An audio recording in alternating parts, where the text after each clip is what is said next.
രതീഷ് ശങ്കറിൻ്റെ സംവിധാനത്തിൽ വന്ന മൂവിയാണ് ചെക്ക്മേറ്റ്. എനിക്ക് തോന്നിയത് പുതിയൊരു ബാലചന്ദ്ര മേനോൻ്റെ അവതാരമാണോ എന്ന് എനിക്ക് തോന്നുന്നുണ്ട്. കാരണം ഇതിൽ സംവിധാനം, മ്യൂസിക്, സ്ക്രീൻ പ്ലേ, സ്റ്റോറി ഇതെല്ലാം ഇതിന് തന്നെയാണ്. അപ്പോൾ പ്ലോട്ട് എല്ലാം ഇതിന് തന്നെയാണ്. അപ്പോൾ എല്ലാം കൂടി ഒരാൾ ചെയ്തിരിക്കുന്ന ഒരു മിക്സർ ഓഫ് സംതിങ് ആണ് ഈ മൂവി. ഇത് കുറച്ച് ഹോളിവുഡ് ലെവലിലേക്ക് എത്തിക്കാനൊക്കെ ശ്രമം നടത്തിയ പോലെ തോന്നുന്നു. പക്ഷേ നമുക്ക് കണ്ടിട്ട് സിനിമ കണ്ട് പലതും മനസ്സിലാവണമെന്നാണ് സത്യം. അനുമേനയുടെ ക്യാരക്ടർ ഒരു ഫാർമസ്യൂട്ടിക്കൽ കമ്പനിയുടെ CEO ആണ്.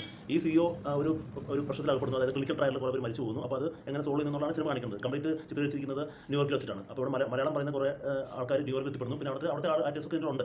പക്ഷേ മൊത്തത്തിൽ ഇതിൽ ഒരു കിഡ്നാപ്പിംഗ് സീൻ ഉണ്ട്, ഒരു ഡോൺ ഉണ്ട്. അപ്പോൾ കിഡ്നാപ്പ് ചെയ്യുന്ന ഇത്ര ദിവസം മുമ്പ്, ഇത്ര 6 മാസം മുമ്പ് എന്നൊക്കെ പറഞ്ഞ് കുറേ അടുപ്പിച്ച് കാണിച്ച് ഭയങ്കര ബോറടിപ്പിക്കുന്നുണ്ട്. പിന്നെ ക്യാമറയുടെ ആംഗിൾ, ലോ ആംഗിൾ പെട്ടെന്ന് കാണിച്ചിട്ട് പെട്ടെന്ന് തന്നെ ക്രോസ് വരിക്ക് പോകുന്നു. അങ്ങനെ കുറച്ച് സംഭവങ്ങളൊക്കെ. അപ്പോൾ ശരിക്കും പറഞ്ഞാൽ എനിക്ക് സിനിമ കണ്ടിട്ട് കുറച്ചൊരു സെൻസൊക്കെ ഉള്ള ഒരാളുടെ കാരണം ഒരു രസമാക്കാനൊക്കെ ശ്രമിച്ചിട്ടുണ്ട്. പക്ഷേ നമുക്കതങ്ങ് ക്ലിക്കാവുന്നില്ല. അതുപോലെ കഥ കൊള്ളാം, പക്ഷേ ആ കഥ വേണ്ട പോലെ നമ്മുടെ മനസ്സിലേക്ക് വന്നു എന്നുള്ളത് വലിയൊരു പ്രശ്നമാണ്.